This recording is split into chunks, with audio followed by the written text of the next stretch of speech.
Bonjour et bienvenue sur Influence et Summit Music. Je suis absolument ravi de vous rencontrer. Moi, la première chose qui m'a frappé en découvrant votre parcours, c'est cet éclectisme musical. Vous avez fait un premier album en anglais, plutôt branché blues, The Voice bien sûr, on en reparlera tout à l'heure. Un second EP en 2015 et là le premier album qui arrive donc fin août. Jouons. Est-ce que vous pouvez déjà nous en parler, nous dire ce qu'on va retrouver sur cet album-là?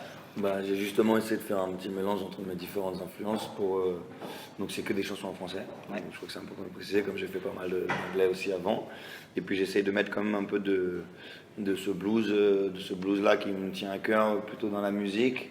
Dans le timbre de voix, c'est peut-être un petit peu moins marqué aussi, parce que j'ai décidé de laisser place à ma vraie voix. Je me suis rendu compte que je me déguisais un peu derrière aussi la grosse voix, tout ça. Donc là, j'ai vraiment, comme je voulais que le message des textes soit assez direct, j'ai utilisé ma voix parlée plus que ce que je faisais avant. Et puis voilà, il y a pas mal de chansons qui sont assez joyeuses, assez légères, ce que je faisais peu avant, donc tout va bien. Oui, je confirme. Et puis d'autres qui sont un peu plus graves, mais donc voilà, j'essaie d'équilibrer. En tout cas, ça fait très longtemps que j'écris des chansons et c'est mon premier album, donc c'est toujours un peu un petit bébé. C'est assez intimidant à lâcher auprès des gens. Mais les quelques personnes qui ont écouté pour l'instant ont plutôt des bons retours, donc je suis ravi. J'ai vu qu'il y avait une rencontre un peu particulière sur ce disque, forcément tout le monde nous en parle, mais avec Catherine Deneuve sur le titre Noir et Blanc. Je trouve que c'est une super balade mon piano. Un truc un peu intergénérationnel, ça s'est mis en place. Comment cette rencontre? C'est assez surprenant. Moi, ça fait longtemps que je voulais écrire une chanson comme ça, qui parlait d'un dialogue en fait entre un jeune et quelqu'un de plus âgé. Et du coup, quand je voulais vraiment enregistrer cette chanson en duo, parce que ça n'avait pas de sens de chanter tout seul, comme c'est vraiment écrit comme une question-réponse. Du coup, je cherchais une personne plus âgée qui puisse tenir ce rôle-là pour chanter avec moi. Et puis j'étais en scooter, je passais devant une colonne Meurice avec la photo de Catherine Deneuve. J'ai envoyé un texto à mon label avec juste Catherine Deneuve pour interrogation, parce qu'ils savaient qu'on était en train de chercher. Et ils m'ont dit, ah, bonne idée. Et puis vraiment, ça s'est fait hyper vite. Quelques jours après, on a reçu la réponse comme quoi elle aimait bien le titre, qu'elle avait accepté, tout ce qui était assez fou quand même. Ouais, Donc, effectivement. et ça s'est fait. Le résultat est super agréable. Ça s'est fait très simplement. Ouais. Vous avez déjà un gros parcours derrière avec il y a une flopée de concerts depuis pas mal d'années. Vous avez beaucoup voyagé aussi. Il y a eu l'émission The Voice, on y reviendra encore tout à l'heure. Mais là, la première vraie scène importante au Café de la Danse le 30 mai. Il y a d'autres projets de scène après par la suite, j'imagine? Ouais, bien sûr, plutôt sur la rentrée. Ouais. Parce que là, cet été, je pense que ça va être dédié aussi à aller présenter un peu le titre partout. Donc, c'est des formats qui sont un peu différents. Donc, je pense que je serai peut-être tout seul, ou je sais pas, mais en tout cas, il y a beaucoup de plateaux radio, par exemple, de choses comme ça. Donc, ils vont me faire vadrouiller. Je serai présent, je vais occuper le terrain. Mais pour ce qui est de la tournée avec mon groupe et tout ça, je pense qu'on va plutôt repartir à la sortie officielle du disque. Donc à partir de septembre. Est-ce que vous pouvez nous parler un peu de vos influences musicales, ce qui vous a construit musicalement? J'ai su que vous aviez été très touché par un album d'Henri Salvador quand vous étiez plus jeune, bien sûr. Chambre avec vue. Quelle est votre construction musicale? Ma construction musicale, ça a commencé plutôt par du reggae. Vraiment, c'est la première musique que j'ai beaucoup écoutée, où j'étais vraiment fan et tout ça, j'en ai joué beaucoup aussi. Et puis ensuite du reggae, c'est passé plus vers le blues et le jazz, tout ça. Et puis ensuite, j'ai découvert vraiment le texte. En étant un peu plus âgé, je pense que j'ai plus prêté attention à tout ça. Et donc voilà, à travers Tété notamment, qui a bien fait le lien en fait entre la chanson à texte et puis les trucs plus nord-américains que j'écoutais avant. Et puis du coup, j'ai découvert assez tard en fait tous les Jacques Brel, tous les chanteurs à texte, voilà, Gainsbourg aussi, tous ces gens-là qui savaient très très bien jouer avec les mots. Et comme moi j'aime beaucoup écrire aussi, voilà, ça s'est fait un peu comme ça le parcours entre la musique nord-américaine et noire américaine aussi, et puis la chanson française, tout ce qu'elle a de plus noble. Brel, moi ça m'a marqué, je le retrouve beaucoup dans votre album. L'interprétation, j'ai l'impression d'entendre des... C'est vrai, j'essaie de pas le faire, pourtant c'est dingue, on s'est donné vachement de mal pour... Mais pour le coup, ça ressort, je trouve ça assez réussi, vraiment. Je voulais revenir brièvement sur votre parcours dans The Voice. Vous avez marqué beaucoup de monde, public, jury, etc.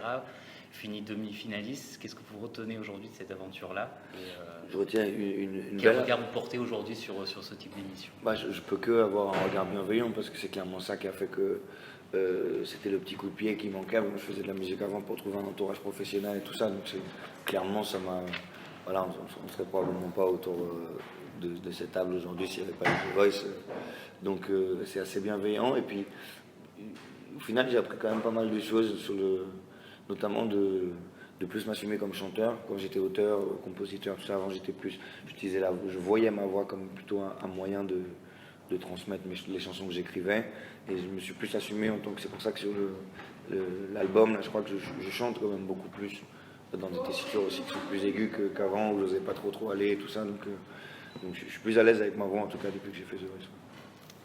J'ai constaté une forte présence sur les réseaux sociaux, qui c'est évidemment aujourd'hui hyper important, pour ne pas dire primordial.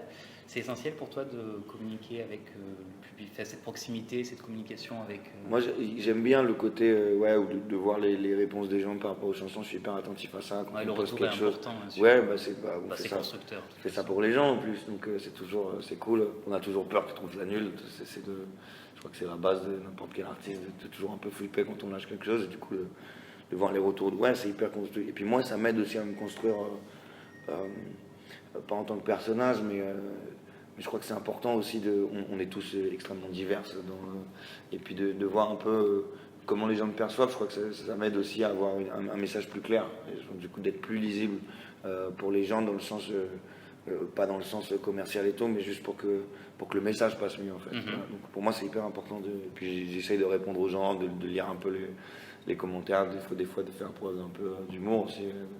Mais non, c'est sympa ce lien avec les gens. Bon, une dernière question qui m'intéressait aussi, c'est de connaître éventuellement vos coups de cœur musicaux du moment. Est-ce qu'il y a quelque chose qui... Il y a le dernier Radiohead qui vient de sortir, qui est quand même assez monstrueux. Avec le clip notamment, la Burn the Witch, qui est juste... j'y repense encore, avec 4 jours j'ai vu le truc, c'est juste dingue. En ce moment, moi j'aime beaucoup Fada Freddy, je trouve qu'il a vraiment amené un truc dingue avec cette espèce d'approche uniquement vocale et tout ça, là. Puis ça marche bien, c'est cool, ça fait plaisir de voir qu'il y a des projets comme ça un peu barrés en tout cas dans la forme, décalés, qui faisait un zénith là et tout ça, machin, c'est cool. Il y a le Raïx que j'aime beaucoup aussi, c'est très anglophone tout ça. Que j'aime beaucoup. J'ai eu l'occasion, pas encore de tout écouter, mais je crois qu'il y a quelques tracks sur l'album d'Ancilla qu'on a vraiment bien. Enfin, là aussi, je pense qu'il y a un parti pris, en sortant d'une émission populaire, de faire un truc assez spé quand même, que je respecte énormément. Parce que je confirme, l'album est super bon. J'ai pas tout écouté encore. Et voilà, et puis il y a plein de gens, aussi les gens qui m'entourent. J'ai mon meilleur ami qui fait de la musique, qui s'appelle Eric Lemuet, qui est en train, j'ai pu écouter l'EP juste avant, et qui est juste génialissime. Donc voilà. Aussi, je me nourris autant de gens qui sont proches de moi, parce que je suis très entouré de musiciens, que de gens que je vois à la télé ou sur iTunes et tout ça.